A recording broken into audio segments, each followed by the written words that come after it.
Hi everyone and welcome to Sports Watch. If you like the content, please press the bell icon for further notifications and like, share and subscribe to the channel.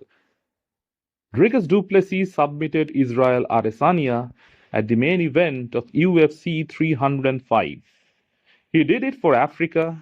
He came in as the champion residing out of South Africa and he went out as the champion. He had the entire crowd against him. He even had many African fighters against him because they were butthurt by what he had said and bought into the crap that Izzy was selling.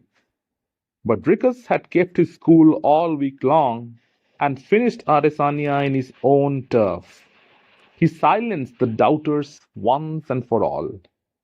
Essentially, he is 2-0 against Izzy.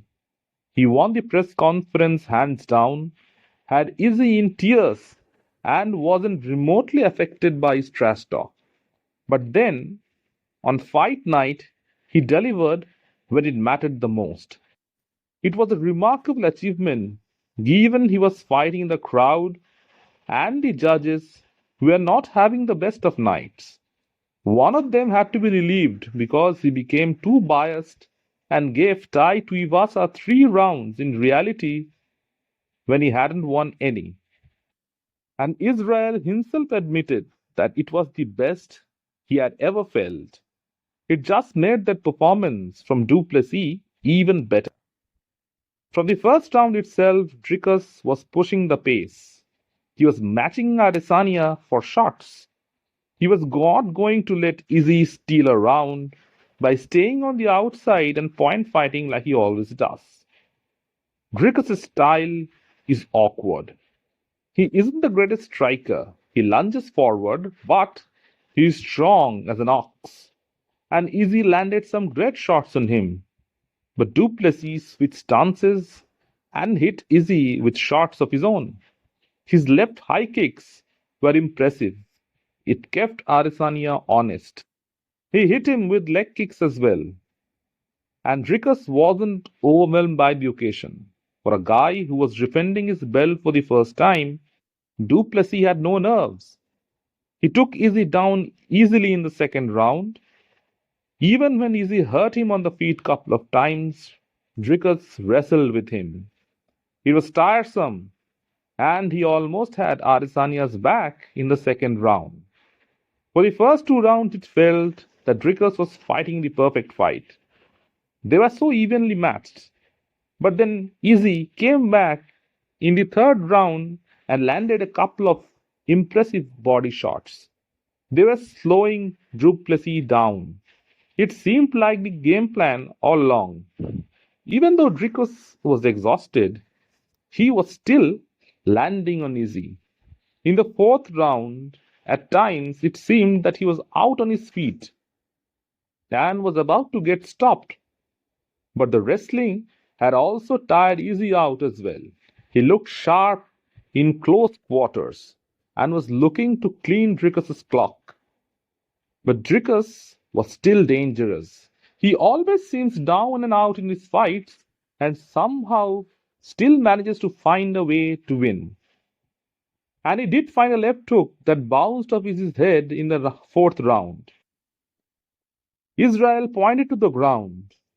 Duplessis acknowledged, but as he lunged in, Izzy ran away. And Dricus caught him backing up with a beautiful right hook. For those who thought that Izzy was leagues ahead in striking, that came as a rude shock. Another couple of right hands wobbled Izzy, and Dricus, with his ring IQ, took him down and pounced on his back. For all that talk, Izzy had no wrestling defense whatsoever. DDP choked him out. There was almost no resistance from Izzy, and he retained the belt. It was a victory for Dricus. It was a victory over entitlement. It was a victory over a bully. He gave Adesanya all that he could handle. And after his win, Dricus Duplessis was all class. He gave Izzy the credit. There was no flexing, no victim card, no fake speeches. If it was the other way round, One wonders what Izzy would have done. Everyone saw his act after beating Pereira. Talking of Poatan, he left a post wishing to come back down to middleweight one more time and fight for the belt. The night belonged to Dricus Duplessis. He has put South Africa's name in the MMA books forever. It was a thoroughly deserving victory. The right man won. A rematch with Sean Strickland awaits. As for Israel Adesanya, he himself said that he is not finished.